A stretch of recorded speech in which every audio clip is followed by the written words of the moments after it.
الحمد لله نحمده ونستعينه ونستغفره ونؤمن به ونتوكل عليه ونعوذ بالله من شرور أنفسنا ومن سيئات أعمالنا من يهده الله فلا مضل له ومن يضلل فلا هادي له وأشهد أن لا إله إلا الله وحده لا شريك له وأشهد أن محمدًا عبده ورسوله أرسله بالحق بشيرا ونذيرا وداعيا إلى الله بإذنه وسراجا منيرا أما بعد فإن خير الحديث كتاب الله وخير الهدي هدي محمد صلى الله عليه وسلم وشر الأمور محدثاتها وكل محدثة بدعة وكل بدعة ضلالة وكل ضلالة في النار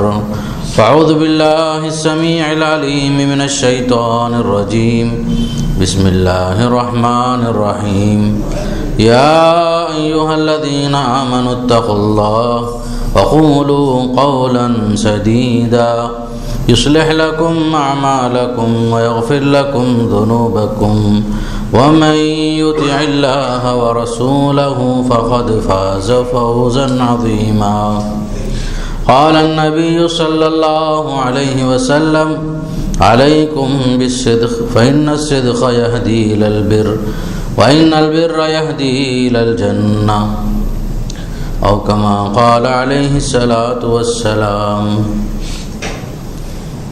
تمام تعریفیں صلی اللہ تعالیٰ کے لیے ہیں جس نے ہمیں دین اسلام جیسے بہترین مذہب عنایت فرمایا، جو بہترین خوبیوں والا، دین اور دنیا کی سعادتوں، خیر اور خوبیوں پر مشتمل، دنیا اور آخرت کی کامیابی پر مشتمل ایک بہترین مذہب اسلام، جسے اللہ تعالیٰ نے ہمارے مقدر فرمایا، جس کا ہم جتنا بھی شکر بجا لائیں کم ہے۔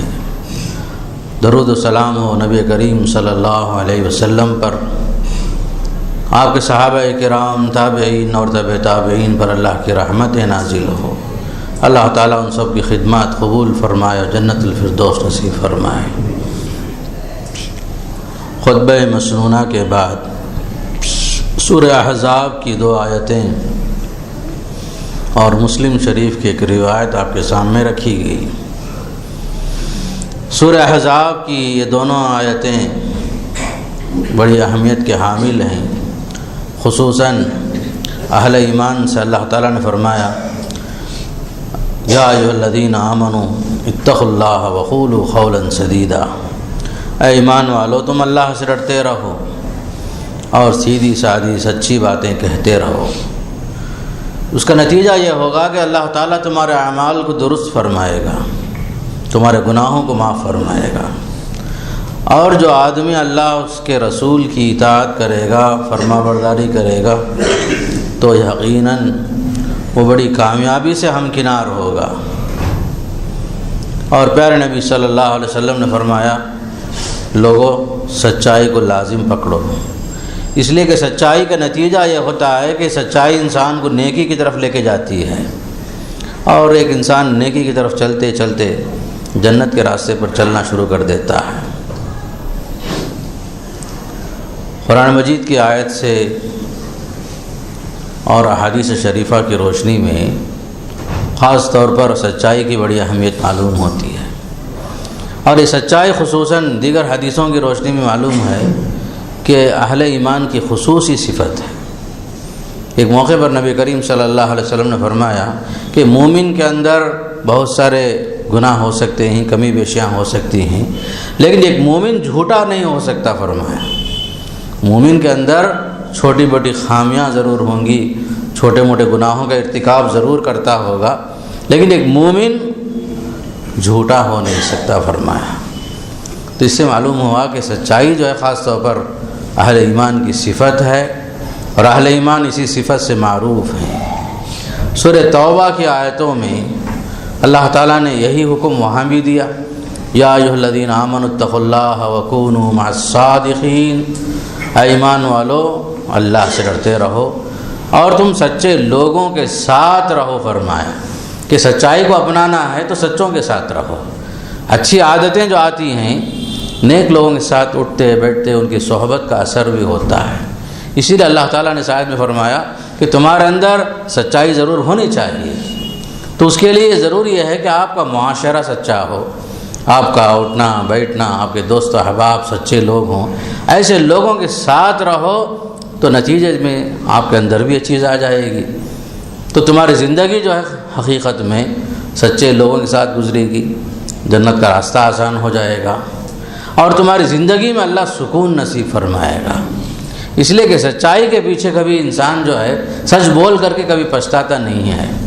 جھوٹ بول کر آدمی گناہوں کا مرتکب ہوتا ہے، اور ایک سچ کو جو ہے جھوٹ سے بدل کر، اس جھوٹ کو سچ سے بدل کر آدمی اگر سچائی کو جو ہے ختم کرنا بھی چاہے تو بڑی مشکلوں سے آدمی گزرتا ہے۔ لیکن سچائی سیدھی سادی بات ہوتی ہے، چاہے اپنے ذات کا نقصان بھی ہو جائے، جب آدمی سچ کہتا ہے تو دنیا میں بھی اللہ تعالیٰ اسے سچائی کا بدلہ ضرور دے دیتا ہے۔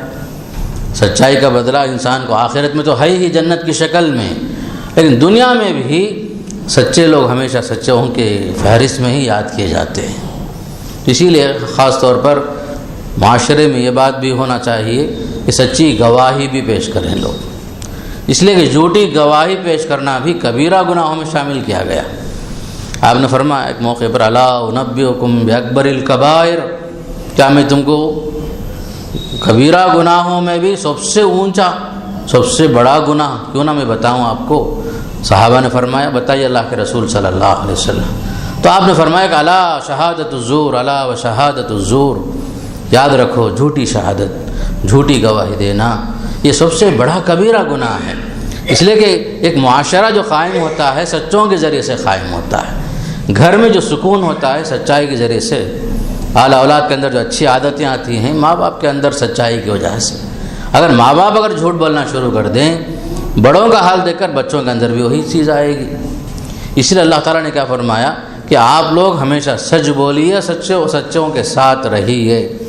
اب اس آیت کے پس منظر میں سورہ توبہ کی آیت خصوصاً یا ایھا الذین آمنوا اتقوا اللہ وکونوا مع الصادقین میں، اور واقعہ صحیح طور پر سبب نزول کے تحت غزوہ تبوک کا واقعہ بیان کیا گیا ہے۔ صحیح بخاری کی روایت میں واقعہ آتا ہے کہ رسول اللہ صلی اللہ علیہ وسلم کے زمانے میں سن 9 ہجری میں آپ کو اطلاع ملی کہ روم کا بادشاہ ہرقل مسلمانوں کے خلاف جنگ کی تیاری کر رہا ہے۔ تو آپ صلی اللہ علیہ وسلم نے جواب میں جنگ کی تیاری کرنا شروع فرما دی، اس لیے کہ اسلامی جنگوں کی پوری تاریخ یہی بتاتی ہے کہ اسلامی جہاد، اسلامی جنگ جو بھی لڑی گئی سب ڈیفنس کے طور پر، دفاع کے طور پر۔ اطلاع ملی کہ دشمن جو ہے جمع ہو رہے ہیں، اور روم کا علاقہ قرب و جوار کے سارے علاقوں کے مشرکین اسلام کو ختم کرنے کے چکر میں ہیں، تو آپ صلی اللہ علیہ وسلم نے صحابہ کرام کو خاص طور پر جہاد کے لیے اعلان فرما کر جنگ کی تیاری کا حکم دیا۔ اس موقع پر بہت سارے صحابہ کرام جمع ہو گئے، ایک بڑی تعداد فوج کشی کے لیے تیار ہو گئی۔ اتنے میں جنگ کی جب تیاری ہو رہی تھی تو منافقوں کی ایک بڑی تعداد اور کچھ کمزور مسلمانوں نے نبی کریم صلی اللہ علیہ وسلم سے اس جنگ میں شریک ہونے سے معذرت پیش کر دی۔ تفسیر میں لکھا ہے مفسرین نے 80 سے زائد لوگوں نے معذرت پیش کر دی، خصوصاً منافقوں کی ایک بڑی تعداد الٹے سیدھے جو ہے عذر پیش کرنے لگے۔ اس میں کچھ مسلمان جو کمزور مسلمان تھے سستی کی وجہ سے حاضر نہیں ہو سکے، ان لوگوں نے بھی تقریباً جو ہے عذر پیش کر دی۔ تو بہرحال قافلہ چلا، روم کے علاقے تک پہنچے۔ جب اطلاع ملی کہ آپ صلی اللہ علیہ وسلم اپنے صحابہ کے ساتھ فوج کے ساتھ آ رہے ہیں تو روم کا بادشاہ تبوک کے علاقے سے بھاگ جاتا ہے، اور وہاں پہنچ کر رسول اللہ صلی اللہ علیہ وسلم 20 دن تک قیام فرماتے ہیں۔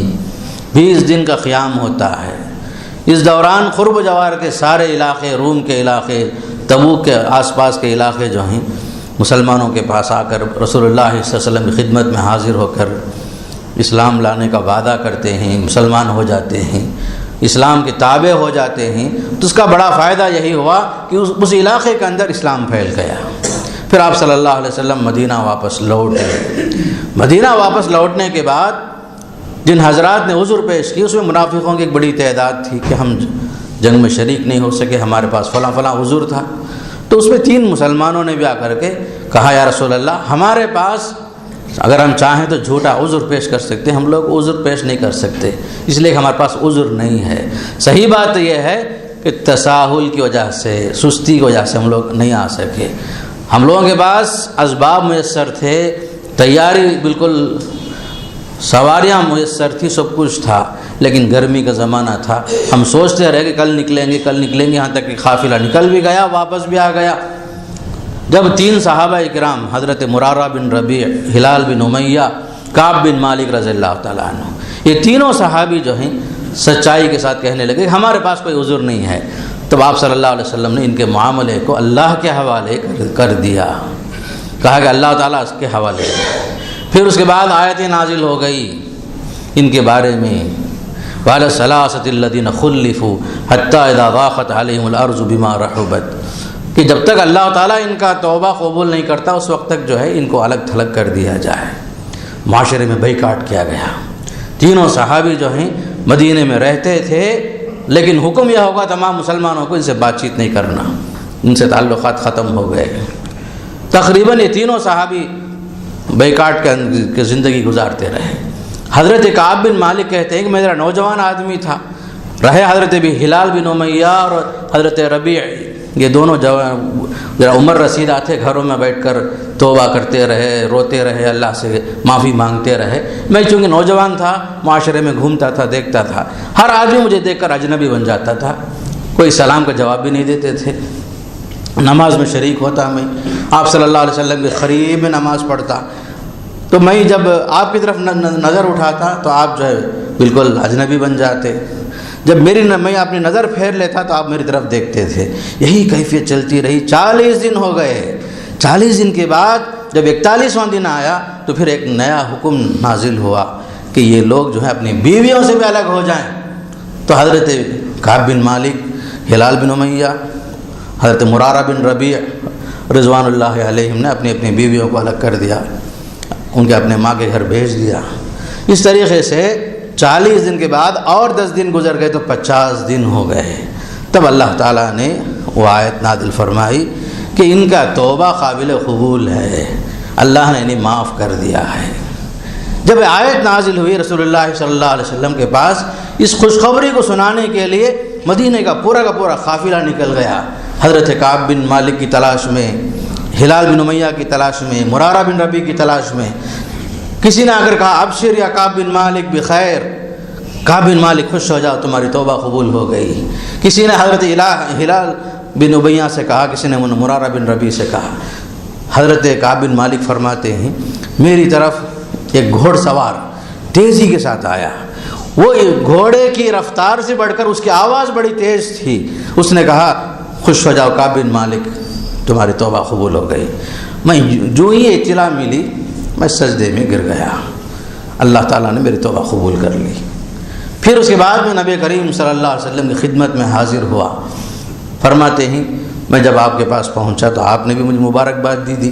مدینہ کا ہر آدمی مل کر کے مبارکبادی پیش کر رہے تھے، ہر ایک نے مبارکبادی پیش کی۔ اللہ نے آپ کی توبہ قبول فرما لی، خوش ہو جاؤ، مبارک ہو تمہارے واسطے۔ تینوں کے لیے کلمات تبریک جو ہے سب کی طرف سے آتے رہے۔ تو حضرت کعب فرماتے ہیں میں نے آپ صلی اللہ علیہ وسلم سے فرمایا اے اللہ کے رسول، میرے اس توبہ قبول ہونے کی وجہ سے میری خواہش ہے میں اپنا پورا مال جو اللہ کے راستے میں خرچ کر دوں، صدقہ کر دوں۔ اس مبارک موقع پر آپ صلی اللہ علیہ وسلم نے فوراً کنٹرول کیا، فرمایا کعب بن مالک سے امسک بعض مالک، اپنا کچھ مال اپنے پاس روک کے رکھو، تمہارے حق میں کچھ کام آئے گا۔ تو حضرت کعب بن مالک نے کیا کیا، خیبر سے جو کچھ ملا تھا ان کو وہ کچھ روک لیا اپنے پاس، باقی مال اللہ کے راستے میں صدقہ خیرات کر دیے۔ پھر اس کے بعد حضرت کعب نے فرمایا اے اللہ کے رسول صلی اللہ علیہ وسلم، میری سچائی کا جو نتیجہ ہے کہ اللہ نے ہماری توبہ قبول فرما کر آیت نازل فرما دی، اب میرا حق یہ ہے کہ میں زندگی میں ہمیشہ سچ ہی کہوں۔ پکا وعدہ کر لیے رسول اللہ صلی اللہ علیہ وسلم سے۔ اس طریقے سے پورے واقعہ کا خلاصہ یہ ہوا کہ سچائی کا نتیجہ یہ ہوا کہ خود فرمانے لگے اللہ تعالیٰ نے مجھے سچائی کے بدلے میں نجات دلایا، بلکہ رہتی دنیا تک قیامت تک کے لیے قرآن میں اللہ تعالیٰ نے ذکر خیر فرما دیا، ان لوگوں کے تعلق سے ان کے توبے کی قبولیت کا اعلان فرما دیا۔ تو بتانے کا مقصد یہ ہے کہ آپ صلی اللہ علیہ وسلم کی زندگی میں اس طرح کے واقعات بھی پیش آئے، صحابہ کرام کی زندگی میں، کہ بعض مرتبہ جو ہے منافقوں نے جھوٹ بول کر کے اپنا عزت بچانے کی کوشش کی، حالانکہ ذلت تھی وہ۔ بعض مسلمانوں نے کہا کہ آپ لوگوں کو سچ بولنے کی ضرورت کیا تھی، جب دوسرے لوگوں نے غلط قسم کے عذر پیش کیے تو آپ بھی عذر پیش کر دیتے۔ لیکن حضرت کعب نے فرمایا کہ نہیں، ایسے موقع پر میں جو ہے سچائی پر قائم رہا، غلطی ہم سے ہوئی، اس کا اعتراف میں نے کیا۔ حضرت کعب فرماتے ہیں ان 50 دنوں کے بیچ میں آزمائش پر اور ایک آزمائش آئی ہمارے اوپر، حضرت کعب بن مالک پر۔ غسان کا بادشاہ ایک خط لکھتا ہے، خط بھیجتا ہے ایک قاصد کے ذریعے سے کہ محمد صلی اللہ علیہ وسلم نے تمہاری قدر نہیں کی ہے، آپ کے پاس ہماری بڑی قدر ہے، آپ ہمارے پاس آ جاؤ، ہم آپ کو بڑی سے بڑی عہدہ دیں گے، آپ کو حکومت میں آپ کو عزت سے نوازیں گے ہم۔ تو حضرت کعب فرماتے ہیں پہلے ہی میں آزمائش میں گرا ہوا ہوں، آزمائش پر اور آزمائش، غسان کا بادشاہ مجھے خط لکھ کر بھیج رہا ہے، بلا رہا ہے مجھے، میرے اسلام کو آزما رہا ہے۔ تو حضرت کعب نے کیا کیا، فرماتے ہیں صحیح بخاری کی روایت میں نے اس خط کو جلا کر کے پھاڑ کر کے چولہے میں پھینک دیا، کہا کہ آزمائش پر اور ایک آزمائش۔ تو اس طریقے سے صحابہ کرام جو ہیں آزمائشوں میں بھی بڑے ثابت قدم رہتے تھے۔ نتیجہ یہ ہوا، قرآن کی آیتیں شاہد ہیں قیامت تک کے لیے، حضرت کعب بن مالک، حضرت ہلال بن امیہ، مرارہ بن ربیع رضوان اللہ علیہم، جن کے توبے کی قبولیت کا اللہ تعالیٰ نے قرآن میں آیت کے طور پر نازل فرما دیا، اور رہتی دنیا تک دنیا پڑھتے رہے گی، ذکر خیر کرتے رہے گی۔ تو اس طریقے سے خاص طور پر سچائی کا جو فائدہ ہوتا ہے کہ دنیا کے اندر بھی انسان باعزت رہتا ہے۔ بظاہر جو سچائی کی وجہ سے آدمی کو نقصان معلوم ہوتا ہے، لیکن کوئی نقصان نہیں ہوتا، حقیقت میں وہی آدمی کامیاب ہوتا ہے جو اپنی زندگی میں سچائی کے ساتھ قائم رہتا ہے۔ عام طور پر جو آیت میں آپ کے سامنے خطبہ مسنونہ کے بعد پڑھا ہوں، نکاح کے بعد عام طور پر یہی آیت پڑھی جاتی، نکاح میں تیسری آیت یہی پڑھی جاتی، یا ایھا الذین آمنوا اتقوا اللہ وقولوا قولا سدیدا یصلح لکم اعمالکم ویغفر لکم ذنوبکم۔ اس آیت کا مقصد یہ ہے، عام طور پر نبی کریم صلی اللہ علیہ وسلم 3 آیتیں اہم موقعوں پر پڑھتے تھے۔ تو خاص طور پر نکاح کے موقع پر خطبہ حاجہ کو جو پڑھا جاتا ہے تو اس کا پیغام یہی ہے کہ اس ازدواجی زندگی کے اندر بھی ہمیشہ انسان کو سچائی پر قائم رہنا ہے۔ نئی زندگی شروع ہونے جا رہی ہے، تو نئی زندگی شروع ہونے کے ساتھ قرآن کا یہ پیغام آپ کے سامنے رکھا جاتا ہے کہ آپ ہمیشہ کے لیے سچائی پر قائم رہیں گے، اپنی بیوی کے ساتھ سچے شوہر بن کر رہیں گے، اپنے بچوں کے لیے سچے اور نیک باپ بن کر رہیں گے، اپنے فیملی کے لیے، اپنے خاندان کے لیے ایک سچا مسلمان بن کر رہیں گے۔ اس لیے کہ قدم قدم پر آزمائش انسان کی زندگی میں آتی ہے، اسی لیے اللہ نے فرمایا کہ اتقوا اللہ وقولوا قولا سدیدا، لوگوں سچائی پر قائم رہنا اور سچی باتیں بولنا۔ نتیجے میں اللہ نے اس کا فائدہ بھی بیان فرمایا، یصلح لکم اعمالکم، پہلا فائدہ تمہارے اعمال کی درستگی ہوگی، آپ کے سچ بولنے کی وجہ سے تو اپنے اعمال کی اصلاح ہو جاتی ہے۔ انسان جب سچائی پر قائم رہتا ہے تو نتیجے میں اس کے اعمال اچھے ہو جاتے ہیں، اعمال کے اندر شرک نہیں آتا، سب سے بڑا فائدہ، اعمال کے اندر نفاق نہیں آتا، اعمال کے اندر ریاکاری نہیں آتی، اس لیے کہ آپ سچے ہیں، سچوں کے ساتھ رہتے ہیں، سچائی پر قائم ہیں اور ہمیشہ سچ بول کر جنت کے راستے پر چلنا چاہتے ہیں۔ اسی لیے اللہ نے کیا فرمایا، تمہارے اعمال درست ہو جائیں گے۔ اس لیے کہ عمل کرنا بڑی بات نہیں ہے، عمل کو باقی رکھنا سب سے بڑی بات ہے، اور عمل کو ہمیشہ کرنا بڑی بات ہے، عمل پر مداومت سب سے بڑی بات ہے۔ تو اللہ نے فرمایا کہ سچائی کا فائدہ یہ ہوگا، تمہارے اعمال درست ہو جائیں گے، تمہارا عمل کے اندر کوئی کوتاہی نہیں ہوگی، تمہارا عمل سنت کے مطابق ہو جائے گا، تمہاری زندگی سنور جائے گی۔ فرمایا یصلح لکم اعمالکم۔ تو آدمی کو خصوصاً نکاح کے موقع پر جو آیتیں پڑھی جاتی ہیں سوچنے کی ضرورت ہے کہ اللہ تعالیٰ ہم سے یہ چاہتا ہے کہ ہماری پوری زندگی خصوصاً اس لیے کہ نکاح کے بعد ایمان پورا ہو جاتا ہے۔ حدیث میں آتا ہے رسول اللہ صلی اللہ علیہ وسلم فرماتے ہیں کہ جب آدمی نکاح کر لیتا ہے تو اس کا آدھا ایمان پورا ہو جاتا ہے۔ گویا کہ ایمان شادی سے پہلے نصف رہتا ہے، آدھا رہتا ہے۔ تو آپ نے فرمایا کہ فلیتق اللہ فی النصف الباقی، نکاح کے ذریعے سے آدھا ایمان پورا ہوا تو آدھے ایمان کے بارے میں اسے اللہ سے ڈرنا چاہیے۔ اللہ سے ڈرنے کے لیے خصوصاً سچائی چاہیے، اسی لیے اللہ نے کہا فرمایا اتقوا اللہ وکونوا مع الصادقین، تقوی کی زندگی اپناؤ، اور تقوی کے اندر سچائی شامل ہے۔ اس لیے کہ جو آدمی متقی ہوتا ہے وہ سچا بھی ہوتا ہے، پرہیزگار جو ہوتا ہے سچا ہوتا ہے۔ تو اس سچائی کی اتنی بڑی اہمیت ہے کہ ہمارے اعمال صحیح ہو جاتے ہیں۔ عام طور پر آج سب سے بڑا جو نقصان جو ہو رہا ہے ہماری زندگیوں میں، ہمارے معاملات کے اندر کہیں بھی سچائی نظر نہیں آتی الا ماشاء اللہ۔ تو سچائی کا بڑا فائدہ یہ ہے کہ دنیا کے اندر جو سکون چاہیے وہ سچائی کے ذریعے سے حاصل ہوگی، اور جنت کا راستہ جو آدمی تلاش کرتا ہے اسی سچائی کے پیچھے ہے۔ اور یہ نبیوں کی صفت فرمایا اللہ تعالیٰ کہ انبیاء علیہ الصلوۃ والسلام کے اندر جو خوبیاں تھیں ان میں سے خصوصی خوبی یہی سچائی تھی۔ خاص طور پر ابراہیم علیہ السلام کا ذکر خیر آیا سورہ مریم میں، وَاذْكُرْ فِي الْكِتَابِ إِبْرَاهِيمَ إِنَّهُ كَانَ صِدِّيقًا نَبِيًّا۔ ابراہیم علیہ السلام کو یاد کرو، وہ تو بڑے اللہ والے انسان تھے، صدیق تھے، بڑے سچے انسان تھے، سچ بولنے والے تھے اور اللہ کے نبی بھی تھے۔ ادریس علیہ السلام کا ذکر خیر آیا، وَاذْكُرْ فِي الْكِتَابِ إِدْرِيسَ إِنَّهُ كَانَ صِدِّيقًا نَبِيًّا۔ ادریس علیہ السلام کو یاد کرو، وہ بھی تو بڑے اللہ کے سچے نبی تھے۔ اسماعیل علیہ السلام کا ذکر خیر آیا، وَاذْكُرْ فِي الْكِتَابِ اسماعیل۔ حضرت اسماعیل علیہ السلام کو یاد کرو، إِنَّهُ كَانَ صَادِقَ الْوَعْدِ، وہ وعدوں کے بڑے سچے تھے۔ خود نبی کریم صلی اللہ علیہ وسلم کو جو امت نے جو لقب دیا نبوت سے پہلے بھی، ایک سچے انسان، امانت دار انسان۔ تو یہ انبیاء کی صفت ہے، خصوصاً یہ سچائی جو ہے نبیوں کو جو دنیا کے اندر جو کامیابی حاصل ہوئی، آخرت میں اعلیٰ مقام جو حاصل ہونے والا ہے اسی سچائی کی وجہ سے ہے۔ حضرت یوسف علیہ السلام کو خصوصاً عزیز مصر کی بیوی نے جو ہے ورغلانا چاہا، غلط راستے پر اکسانا چاہا، اللہ نے آپ کو بچا لیا۔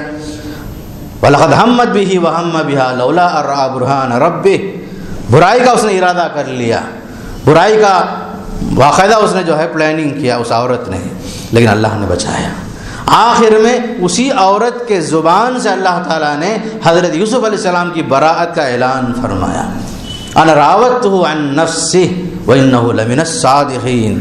جب آخر کار جب ججمنٹ ہوتا ہے اس وقت عزیز مصر کہتی ہے یوسف علیہ السلام کے بارے میں، انا راودتہ عن نفسہ، میں نے یوسف کو بہلانے کی، پھسلانے کی پوری کوشش میں نے کی، لیکن وہ وانہ لمن الصادقین، وہ سچے تھے، اپنی جگہ میں انہوں نے کوئی خیانت نہیں کی، بری نگاہ مجھ پر نہیں ڈالے۔ تو ان تمام آیتوں کے پیچھے مقصود یہ ہے کہ ہماری فیملی لائف کے اندر بھی یہ چیز مطلوب ہے۔ آدمی اپنے بیوی کے ساتھ، اپنے بچوں کے ساتھ، اپنے خاندان کے ساتھ بھی سچائی کا معاملہ کرے، اس لیے کہ آپ نے جو وعدہ کیا ہے، اقرار جو کیا ہے سچائی پر قائم رہنے کا۔ کتنی خاص طور پر معاشرے کے اندر ہماری خرابیاں ہیں، کتنی عورتیں بیچاریاں پریشان ہیں، وجہ یہ کہ ان کا شوہر ان کے ساتھ سچا نہیں ہے، برائی کے راستے پر چل رہا ہے، غلط قسم کی تعلقات قائم رکھا ہے، اور بظاہر ایکٹنگ کر رہا ہے کہ وہ سچا ہے، اپنے وفادار ہے اپنے بیوی کے ساتھ۔ اسی طریقے سے کتنی عورتیں بھی ایسی ہیں جو اپنے شوہروں کو دھوکہ دے رہی ہیں، نعوذ باللہ من ذالک، خیانت کا ارتکاب ہو رہا ہے، پاک دامنی کے ساتھ کھیلا جا رہا ہے۔ حالانکہ ایک مسلم عورت کا نام آپ قریب میں سنے ہوں گے، پیپروں میں دیکھے بھی ہوں گے، اس نے غیر مسلموں کے ساتھ شادی کی، کئی لوگوں کو بیوقوف بنایا، حالانکہ اس کا تعلق اسلام سے نہیں ہے۔ وجہ یہ ہے کہ اسلام کی تعلیم یہی ہے کہ پاک دامنی ہر آدمی کے ساتھ مطلوب ہے، مرد کے ساتھ بھی مطلوب ہے، عورت کے ساتھ بھی مطلوب ہے۔ جہاں اللہ تعالیٰ ایمان والوں کی صفت بیان فرماتا ہے وہاں خصوصی صفت یہ آئی، یہ لوگ اپنی شرمگاہوں کی حفاظت کرتے ہیں، یہ لوگ اپنے شرمگاہ کے ساتھ حفاظت کرتے ہیں۔ قد افلح المؤمنون الذين هم في صلاتهم خاشعون والذين هم عن اللغو معرضون والذين هم للزکاة فاعلون کے ساتھ والذين هم لفروجهم حافظون فرمایا یہ لوگ اپنی شرمگاہوں کی حفاظت کرتے ہیں، بے راہ روی کی زندگی نہیں گزارتے، حرام کی طرف نہیں جاتے یہ لوگ، بلکہ حرام کو جو ہے انہوں نے اپنے اوپر حرام کر لیا ہے، حلال وہی ہے جو اللہ نے حلال کر دیا ہے، اپنے بیویوں کے علاوہ کسی اور کی طرف ان کی نگاہ نہیں اٹھتی۔ اسی لیے اللہ تعالیٰ نے سورہ مومنون میں خصوصاً فرمایا زنا کرنا تو دور کی بات ہے، زنا تو بہت دور کی بات ہے، شرم کی طور پر فرمایا قل للمؤمنین یغضوا من ابصارہم، آپ ایمان والوں سے کہیے یہ لوگ اپنی نگاہوں کو نیچے رکھیں، مردوں سے فرمایا کہ نگاہوں کو نیچے رکھیں، اپنے شرمگاہوں کی حفاظت کے لیے خصوصاً، پاک دامنی کی زندگی گزارنے کے لیے خصوصاً، پردے کا لحاظ رکھنے کے لیے ایمان والوں سے کہیے کہ نگاہوں کو پست رکھیں، نیچے رکھیں۔ پھر یہی حکم ایمان والے عورتوں کے ساتھ آیا، پردے کا حکم ہوا، قل للمؤمنات یغضضن من ابصارہن، ایمان والی عورتوں سے کہیے یہ بھی اپنے نگاہوں کو نیچے رکھیں، جس طرح مرد حضرات اپنی شرمگاہوں کی حفاظت کریں گے، نگاہوں کی حفاظت کریں گے، ایمان والی عورتیں بھی پاک دامنی کی زندگی گزاریں گے، اس لیے کہ اسلام ان کو یہی تعلیم دیتا ہے، آپ کا گھر اچھا ہو، ماحول اچھا ہو، معاشرہ پاک صاف ہو، زنا اس کے قریب نہیں جانا۔ زنا کے لیے سب سے اہم دروازہ جو کھلتا ہے نگاہوں کے ذریعے سے کھلتا ہے، اس لیے فرمایا کہ ولا تقربوا الزنا، زنا نہیں کرنا بلکہ اس کے قریب بھی نہیں جانا، ولا تقربوا الزنا انہ کان فاحشہ۔ پھر آپ نے فرمایا کبھی نگاہ اچانک کسی پر پڑ بھی جائے تو فرمایا کہ پہلے جو ہے نگاہوں کو پست کر لو، پہلی نگاہ آپ کے لیے معاف ہے، دوسری بار بھی اگر آپ نظر اٹھا کے دیکھ رہے ہیں کسی اجنبی عورت کی طرف، یا اجنبی عورت اجنبی مرد کو دیکھ رہی ہے، فرمایا کہ وہاں سے گناہ کا اکاؤنٹ شروع ہو جاتا ہے۔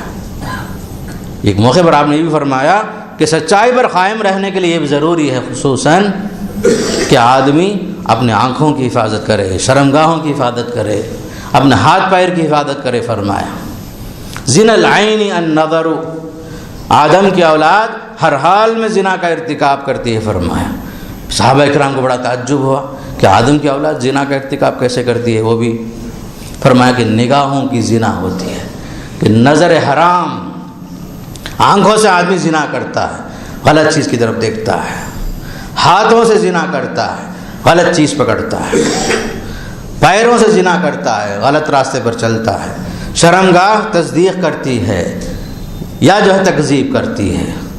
شرمگاہ سے آدمی یا تو جو ہے غلطی کے راستے پہ چلتا ہے یا تو اپنے آپ کو روک لیتا ہے۔ تو خصوصاً یہ چیز بہت بڑی چیز ہے کہ آدمی اس دور میں سچائی پر قائم رہے، اسی لیے آپ آیت نکاح کے اندر اسے پڑھتے ہیں، پڑھاتے ہیں، سنتے ہیں، سناتے ہیں کہ آدمی کی زندگی سچائی پر قائم رہے، باپ صحیح معنی میں ایک خوددار باپ رہے، شرم والا رہے، عزت و ناموس کی حفاظت کرنے والا رہے۔ اسی طرح عورت سے کہا جا رہا ہے کہ عورت کے لیے سب سے بڑی زینت یہ ہے کہ اس کی نگاہ پست ہو، شرم و حیا والی ہو، اپنے علاوہ کسی، اپنے شوہر کے علاوہ کسی اور کو اپنے بستر میں بیٹھنے کی تک اجازت نہ دے، اپنے شوہر کے علاوہ کسی اور کو بھی جو ہے کسی اجنبی کو بیٹھنے کی تک اجازت نہ دے۔ اتنی تاکید آئی ہے اسلام میں تاکہ زنا کا پورا راستہ ہی بند ہو جائے، عریانت ختم ہو جائے، بے حیائی ختم ہو جائے، تاکہ آدمی کا ماحول، آدمی کا گھر صحیح معنی میں سچی زندگی، سچائی پر آدمی قائم رہے۔ سچ بولنا ہی مطلوب نہیں ہے، سچی زندگی گزارنا مطلوب ہے۔ قرآن میں اللہ تعالیٰ سورہ زمر میں فرمایا والذی جاء بہ وصدق بہ اولئک هم المتقون، والذی جاء بالصدق، نبی کے بارے میں فرمایا نبی تو سچائی کو لے کر آئے ہیں، سچائی کی تعلیم لے کر آئے ہیں، قرآن تو سراسر سچائی پر مشتمل ایک تحفہ ہے، اور اس کی تصدیق کرنے والے کون ہیں؟ یہ تقویٰ والے لوگ ہیں، اللہ والے لوگ ہیں، اللہ سے ڈرنے والے لوگ ہوتے ہیں۔ تو آج ہمارے معاشرے کے اندر، ہمارے گھروں کے اندر سب سے بڑی چیز یہ ہے کہ ہمارے معاشرے میں، ہمارے گھروں میں سچائی قائم ہو، ہر لحاظ سے، زبان ہماری سچی ہو، ہماری زندگی سچی ہو، معاملہ ہمارا سچائی پر قائم ہو۔ کتنے تاجروں کو جو نقصان ہوا ہمارے غلط بیانی کی وجہ سے، کتنے تاجر برباد ہوئے غلط قسم کے وعدوں کی وجہ سے، کتنے اچھے لوگ جو پلیٹ فارم پر آ گئے، وجہ ہے کہ تاجروں نے ان کے ساتھ دھوکہ دے دیا۔ ایک پارٹنر اور ایک پارٹنر کے ساتھ دھوکہ کرتا ہے، سچائی پر قائم نہیں رہتا۔ حالانکہ حدیث میں آتا ہے کہ دو پارٹنر جب تک ایمانداری کے ساتھ معاملہ کرتے ہیں اللہ تعالیٰ ان کا تیسرا ہوتا ہے. اللہ تعالیٰ اس دو پارٹنروں میں تیسرا پارٹنر رہتا ہے. ما لم یخن احدہما صاحبہ، جب تک کہ دوسرا آدمی اپنے ساتھی کے ساتھ خیانت کا معاملہ نہ کرے. مطلب کیا ہے؟ اللہ تعالیٰ ان کے ساتھ ہوتا ہے، پارٹنروں کے ساتھ اللہ کی معیت ہوتی ہے، اللہ کی مدد ہوتی ہے، برکتیں نازل ہوتی ہیں. جہاں نیتوں میں فرق آیا، جہاں جھوٹ شامل ہوا، جہاں دھوکہ دہی شامل ہو گئی، تو نتیجے میں بظاہر جو ہے ایک پارٹنر برباد ہوا، دوسرا جو اچھے حالت میں ہو گیا. نہیں، اللہ تعالیٰ اس کی زندگی سے سکون ختم کر دیتا ہے، وہ بھی جو برباد ہی ہو جاتا ہے. تو ہر جگہ میں خاص طور پر سچائی مطلوب ہے، تاجروں کے ساتھ بھی، مزدوروں کے ساتھ بھی، آقاؤں کے ساتھ بھی، بیوی بچوں کے ساتھ بھی، ہر زندگی میں خود آدمی اپنے ذات کے ساتھ بھی یہ سچائی مطلوب ہے. خاص کر معاشرے کے اندر جو سچائی مطلوب ہے، خاص طور پر آپ دیکھیے معاملات کے اندر ہم لوگ صحیح نہیں ہوتے، معاملہ صحیح نہیں ہوتا، اس کا نتیجہ یہ ہوتا ہے کہ آدمی دنیا کے اندر نقصان اٹھاتا ہے. حالانکہ حدیث میں آتا ہے خیر متاع الدنیا المرأۃ الصالحہ، دنیا میں برتنے کے سامان تو بہت کچھ ہیں، لیکن دنیا کے اندر سب سے بہترین چیز اگر ہے تو نیک اور صالح عورت ہے. دنیا برتنے کا سامان ہے، دنیا کلھا متاع، دنیا برتنے کا سامان ہے. خیر متاع الدنیا المرأۃ الصالحہ، دنیا کے اندر بہترین چیز کے اندر نیک عورت کا مل جانا، صالح عورت کا مل جانا، سچی عورت کا مل جانا جو ہے دنیا میں سب سے بہترین چیز ہے. لیکن ہمارا معیار الٹ گیا، ہم نے یہاں بھی جو سچائی کے بجائے اپنے آپ کو دھوکہ دیا. بظاہر ہم کہتے ہیں ہمارے لیے اچھا رشتہ مطلوب ہے. دیکھیے ہم لوگ اپنے آپ کو کیسے دھوکہ دیتے ہیں. آپ ہر آدمی سے سنیں گے، لڑکا کہے گا شریف خاندان عورت کی لڑکی چاہیے، لڑکے والے کہیں گے اچھا لڑکا مل گیا ٹھیک ہے. لیکن معاملہ جو الٹا ہوتا ہے، اچھے کے ساتھ جو ہے کئی چیزیں شامل ہو جاتی ہیں. لڑکی کا مطالبہ یا لڑکوں کی طرف سے مطالبے، جہیز کا مطالبہ، ادھر جو ہے ادھر سے کھانے کا چکر. یہاں مہر کے لیے آدمی اقرار کرتا ہے تو ساتھ میں اور کیا ڈالیں گے، ادھر سے مطالبہ ہوتا ہے کتنا پاؤنڈ ڈالیں گے. یہ سب کیا ہے؟ سچائی کا معاملہ نہیں ہے یہ ہم لوگ اپنے آپ کو دھوکہ دے رہے ہیں. سب سے بڑی دولت کیا ہے؟ نیک عورت مل جائے. اور اسی طرح حدیث میں یہ بھی آیا جب تمہارے پاس ایسا آدمی نکاح کا پیغام لے کر آئے جس کے تم دین سے، اس کے اخلاق سے راضی ہو جاتے ہو، شادی کر دو اس کے ساتھ. معیار یہ ہے، دینداری ہے، حسن اخلاق ہے، اس کا معاملے کا اچھا ہونا، اس کا پاک دامن ہونا، یہی سب سے بڑی دولت ہے. لیکن ہمارے پاس معاملے کے اندر ہر چیز میں مادیت دیکھتے ہیں، اس کی کیا نوکری ہے، اس کا کیا کتنی آمدنی ہے، پراپرٹی کیا ہے. ادھر سے ادھر دیکھتا ہے کہ لڑکی کے پاس کیا کیا زیورات ہیں، فلاں ہیں فلاں ہیں. کوئی بندہ اللہ کا جو ہے یہ نہیں پوچھتا دیندار ہے کیا، قرآن کی تعلیم سے واقف ہے یا نہیں ہیں، نماز کے مسائل سے واقف ہیں کیا، قرآن پڑھے ہیں کیا، یا جو ہے نمازی ہیں کیا. یہ سوالات پیدا نہیں ہوتے.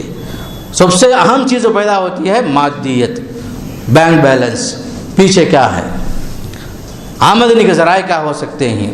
ایک لڑکی سے شادی کرنے کے بعد بیٹھ کر کھانے کے لیے کیا مل سکتا ہے، یا جو ادھر سے ادھر دیکھنے کا معاملہ یہ ہوتا ہے کہ اس کے پیچھے کون کون ہیں کھانے والے، کتنی آمدنی ہے، کیا ہے. دینے والا اللہ تعالیٰ ہے. قرآن کی آیتوں میں دیکھیے اللہ تعالیٰ صاف فرماتا ہے یکونوا فقراء یغنیہم اللہ من فضلہ، فرمایا کہ تمہارے پاس معاشرے میں کچھ غریب لوگ بھی ہیں تو ان کی شادی کر دو. اگر یہ محتاج ہیں تو اللہ تعالیٰ اس نکاح کے ذریعے سے ان کو بے نیاز کرے گا. یکونوا فقراء، اگر یہ محتاج ہیں، غریب لوگ بھی ہیں، شریف لوگ ہیں، امانت دار لوگ ہیں، نتیجے میں کیا ہوگا اس نکاح کے؟ یغنیہم اللہ من فضلہ، سچائی پر قائم رہنے والے لوگ ہیں، اللہ تعالیٰ ان کو اپنے فضل سے بے نیاز کر دے گا. یہ جو قرآن کی تعلیمات ہیں. تو سچائی کا مطلب یہ نہیں کہ صرف آدمی وعدے کا سچا رہا، سچ بولا، نہیں. زندگی کے ہر مرحلے میں، خصوصاً نکاح کے معاملے میں، معاشرے کے اندر یہ سب چیزیں مطلوب ہیں. کہ آج کا جو ماحول ہمارا جو بن گیا ہے، ہر چیز میں فری میں آنے کی چیز کیا ہو سکتی ہے. نتیجے میں کیا ہوا؟ اچھے اچھے گھروں میں شادیاں ہوتی ہیں، 2 مہینے میں 3 مہینے کے اندر طلاق کی نوبت آ گئی، خلے کی نوبت آ گئی. کتنے کیسز ایسے ہیں، حالانکہ لاکھوں میں جہیز دیا گیا، سب کچھ دیے۔ نتیجہ کیا ہوا کہ معاملہ جو ہے صفائی پر قائم نہیں تھا، سچائی پر قائم نہیں تھا، معیار دینداری نہیں تھی، معیار جو پاک بازی نہیں تھی، پاک دامنی مطلوب نہیں تھی۔ نتیجے میں نیت کے اعتبار سے معاملہ گھاٹے میں پڑ جاتا ہے، زندگی برباد ہو جاتی ہے، دونوں خاندانوں کے تعلقات برباد ہو جاتے ہیں۔ حالانکہ بعض مرتبہ بچے ہونے کے باوجود بھی خلع کی نوبت آ جاتی، طلاق کی نوبت آ جاتی ہے۔ وجہ یہ ہے کہ ہماری زندگی میں سچائی نہیں ہے، دینداری نہیں ہے، اور ہم پاک دامنی کو ترجیح نہیں دے رہے ہیں۔ دینداری سب سے اہم چیز ہے۔ پیارے نبی صلی اللہ علیہ وسلم نے جو فرمایا اس پر غور کیجئے، 1000 بار غور کر کے دیکھیے۔ الدنیا کلھا متاع، دنیا سب کچھ برتنے کا سامان ہے، چند دن استعمال کرو سب پھینک دو، لیکن خیر متاع الدنیا المرأة الصالحہ، دنیا کی اچھی چیز میں اگر کوئی ہے، بہترین چیز اگر ہے، نیک صالح عورت، دنیا میں اس کے لیے جنت کی مثال بن جاتی ہے۔ جب دیکھے شوہر تو اسے خوش کر دے، اس کی غیر حاضری میں اپنی جان کی، اپنی عزت کی حفاظت کرنے والی ہو، شوہر کے مال کی حفاظت کرنے والی ہو، شوہر کے بچوں کی صحیح تربیت کرنے والی ہو، یہ ہے نیک اور صالح عورت جو دنیا کے اندر ایک انسان کے لیے جنت نما بن جاتی ہے۔ لیکن نتیجے میں اگر آپ جو ہے ان سب چیزوں کو چھوڑ کر کے صرف پیسوں کے پیچھے پھریں گے، یا جہیز کے چکر میں رہیں گے، یا مال و دولت کے چکر میں رہیں گے، تو نتیجہ جو ہے وہ سکون حاصل نہیں ہوگا، انسان کی زندگی تباہ ہو جاتی ہے۔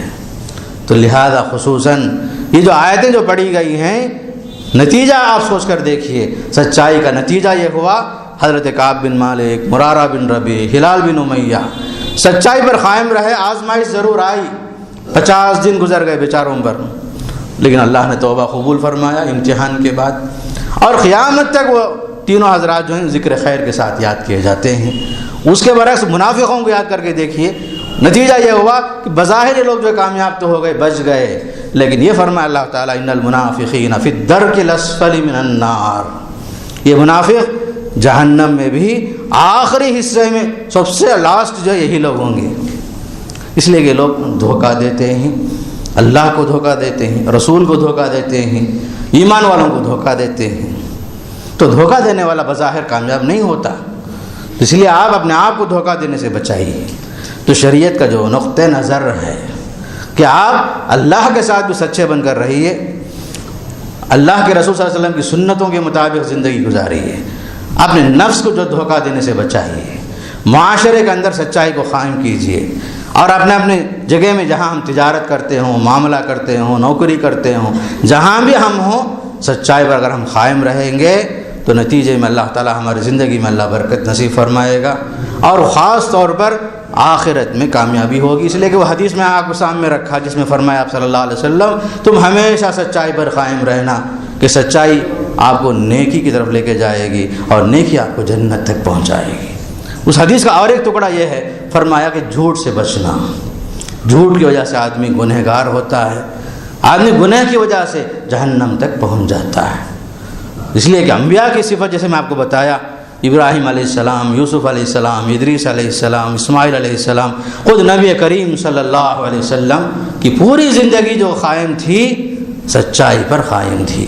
نتیجے میں یہ لوگ دنیا میں بھی سرخرو ہوئے، کامیاب ہوئے، اللہ تعالیٰ نے آخرت میں بھی ان کے لیے اعزاز کا وعدہ فرمایا۔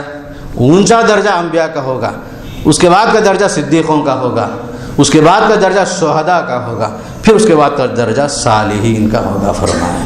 تو خصوصاً ان آیتوں کے پس منظر ہمارے اپنی زندگی کے اندر جائزہ لینا ہے، تاکہ جو ہے ہماری زندگی سچائی پر قائم ہو۔